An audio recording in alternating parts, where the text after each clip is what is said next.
Bird Studios in Santa Fe, New Mexico. And I'm here today with Laurie Kersey. And I'm so excited to have her come back to the Bird. Hi, Laurie. How are you? Hi, Beth. I'm good, thanks. Good. It's nice that now we know each other because last time I picked you up at the airport, you were kind of like, whose car am I getting in? Yeah, I know. I'm being abducted by Yeah, yeah. people.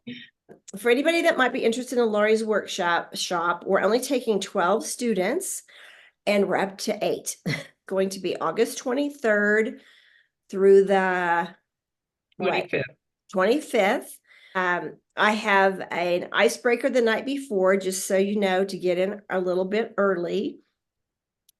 The workshop went great last year because you just masterfully took people from the very beginning of the drawing up to they each of them ended up painting several horse paintings.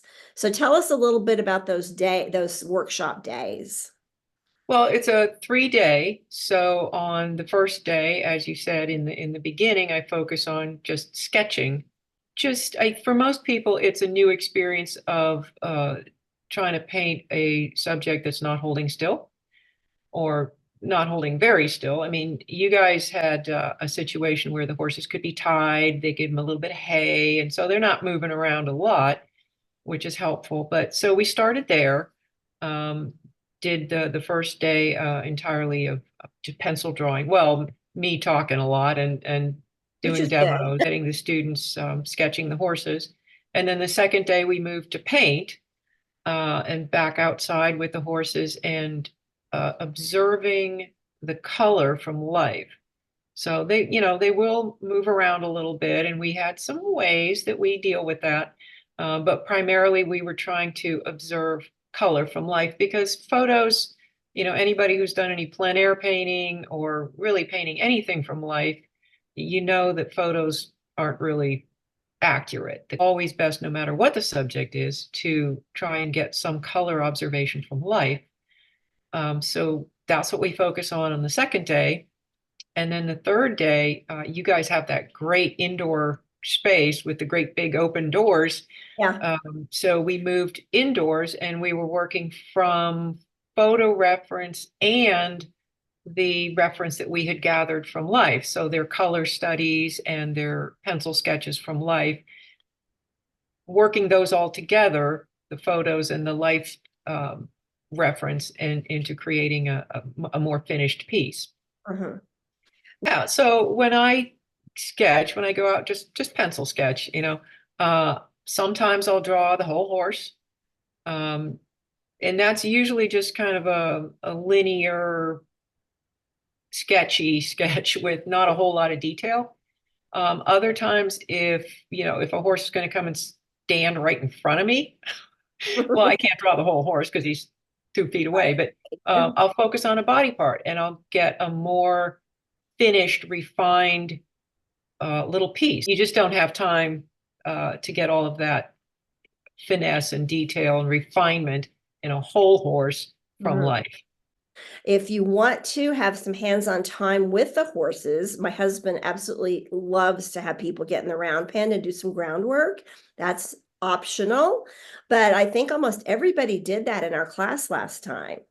They Have all did, and they had such a blast. do okay, tell me about your demoing philosophy in Well, class. I try to demo each new thing that I'm introducing. So on that first day, which was the drawing day, I demo the drawing, the sketching, uh, the basic fairly quick sketching of the horses. And then a little bit later, I demoed, as you said, the more refined, maybe body parts.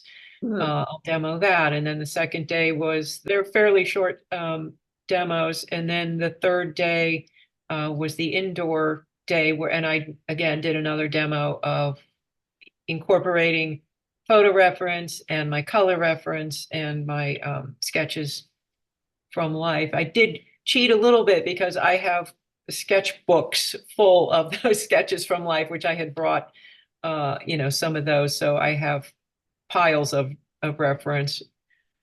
which I can always bring to any horse. It doesn't have to be the same horse. And I think I had put on the list oil, acrylic, pastel, gouache.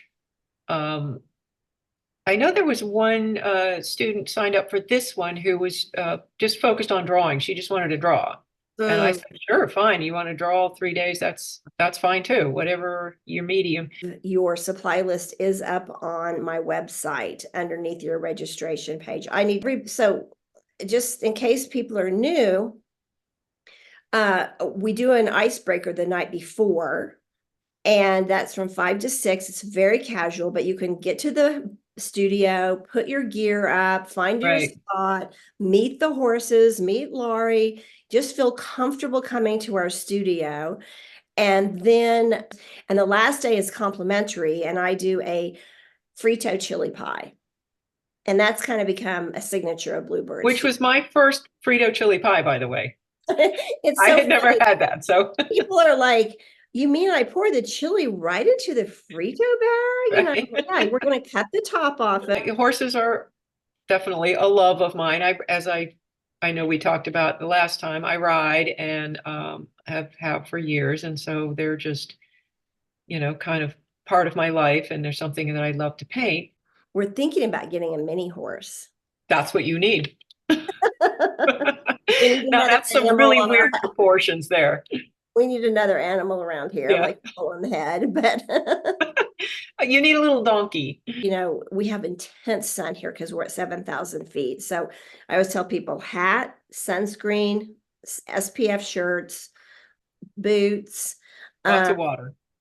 Lots of water. Touch on general anatomy. I mean, it's not a veterinarian class, and we're not going to get into too serious anatomy, but there are certain landmarks, bones that we see at the surface that are really good to know and helpful in getting your proportions correct, that sort of thing, and really helpful in getting your horse to look a little more realistic. I think sometimes people are intimidated just by the thought of trying to draw or paint a moving model.